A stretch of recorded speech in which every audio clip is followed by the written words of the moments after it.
Sir, ask lang sana, paano po i-convince yung family member namin na i-maintain lang yung frugal lifestyle? Revenge spending kasi ginagawa lagi. Pagkatapos, ma-full paid na lahat ng utang niya. We are worried na baka balik ulit siya sa pagiging broke. Sinabihan naman namin, sagot niya lang lagi, bata pa daw siya, hindi niya kailangan mag-ipon. 36 years old na siya na single. It's really hard to force someone to change their spending habits. I don't want to say na ito dapat yung ginagawa mo, pero pwede mo sabihin na ito yung magandang gawin, di ba? So less preachy yung dating.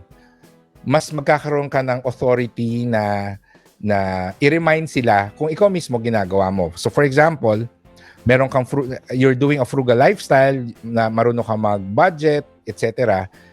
Instead of directly telling them na dito din dapat ang ginagawa mo, pwede mong ikwento yung mga benefits na nakukuha mo, nararamdaman mo, na-experience mo dahil you are living a frugal lifestyle.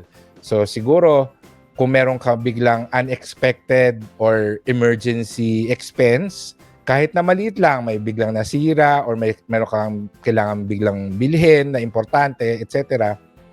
Pwede mong ikwento habang kumakain kayo, nagdi-dinner, since family member mo naman, so siguro habang nakatambay, nanonood ng TV, tas nag-commercial or something like that, you can briefly mention it. Kasi sa mga family conversations naman, minsan anyone can just raise a topic, di ba?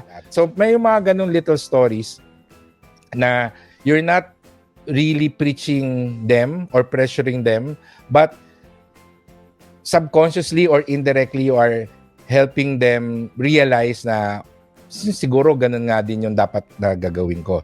Since revenge spending kasi nga naka-pandemic tayo for such a long time, I can understand yung revenge spending, pero sa akin yung viewpoint ko, okay lang mag quote-unquote revenge spending kung within a budget naman. One of the things that comes to mind is, pwede mo siyang tanungin kung ano ba yung mga plano niya. Kasi syempre, yung savings, apart from being an emergency fund, it also becomes our fund for future expenses. When they realize that there are things that they want to buy or even things that they need in the future na medyo mahal, mapapaisip yan na, oo nga, kailangan kong pag-ipunan. For example, nakita mo na medyo mabagal na yung cellphone niya na gamit, overheat na, mabilis na ma-drain. So, pwede mo sabihin na, kailan mo balak bumili ng bagong cellphone?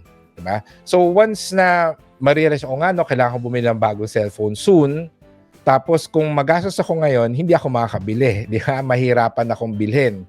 So, that might trigger something sa kanila na, sige, mag-iipon ako. Kasi if you have a specific goal in mind, mas madali or mas mamamotivate ka mag-save. The reason kung bakit wala siya sigurong motivation na mag-save is dahil wala naman siyang balak na bilhin or gawin in the future. So it might be a good idea to plant an idea na gumawa siya ng medyo mahal or magplano siya ng isang financial goal na kailangang pag-ipunan para today mas ma-inspire siya or ma-motivate siya na mag-ipon ngayon kasi hindi niya mabibili yung bagay na gusto niya in the future kung hindi siya mag-i-invest or hindi siya mag-save at mag-i-invest. So, ang sagot lang niya lagi is bata pa daw siya, hindi kailangan mag-ipon.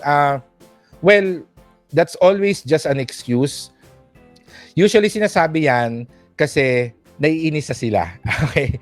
Dahil, believe me, at the back of their mind or pag nag-iisa sila, naiisip nila yan na actually hindi na ako bata or actually kailangan ko mag-ipon pero they are really weighing things, no? Na alam ko kailangan mag-ipon pero gusto ko itong bagay na to.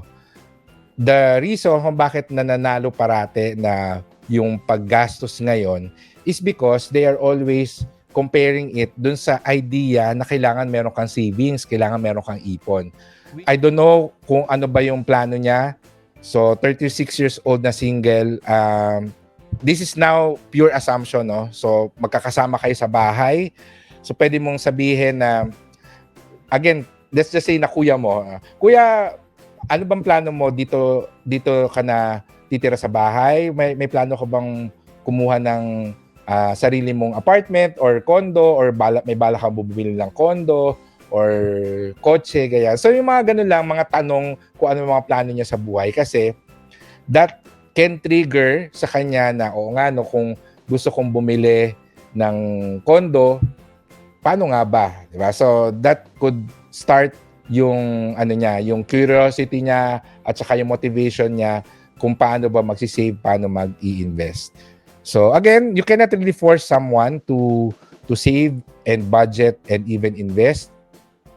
The first thing that you can do is to be a good role model. So ikaw muna, gawin mo muna siya. And then talk about the benefits that you're experiencing. Share the success. Tell them the benefits of being frugal by sharing your own stories. And then lastly, you can always ask them about their plans for the future. Ano ba yung mga financial, ano ba yung mga goals nila, not necessarily financial goals. Ano ba yung goals nila, ano ba yung gusto nilang bilhin and gawin in the future. And hopefully that might help them reach a turning point to start saving and investing. Oo, balak kong bumili ng condo in the future. Tapos pwede mo tanongin, so anong balak mo? Paanong plano mo? Maglo-loan ka ba? Pero kailangan nun ng down payment, di ba? 20% of the value ng condo. So, kailangan mo mag-ipon for the 20%. Ganyan. So, alam mo yon, you remind them of the things that they want to do in the future and ask them ano yung plano nila. Hopefully, they will realize na, oo nga, sige, let's start saving and investing today para makuha ko yung goal na yon. So, yun yung aking tip sa'yo, Elsen, and I hope ay nakatulong yung advice ko. Mahirap nga yan, no? Kapag, siyempre, loved one mo, tapos you don't really want them to struggle financially in the future. So, I would say na, in behalf of your family member, thank you for your concern, but in your part, we can only do so much regardless of if it is a family member or a close friend.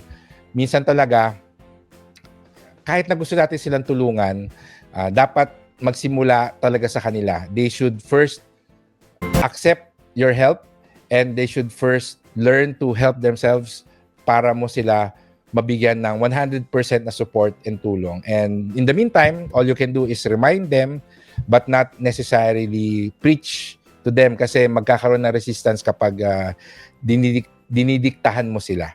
Okay? So, thank you very much, Elsen, sa question mo.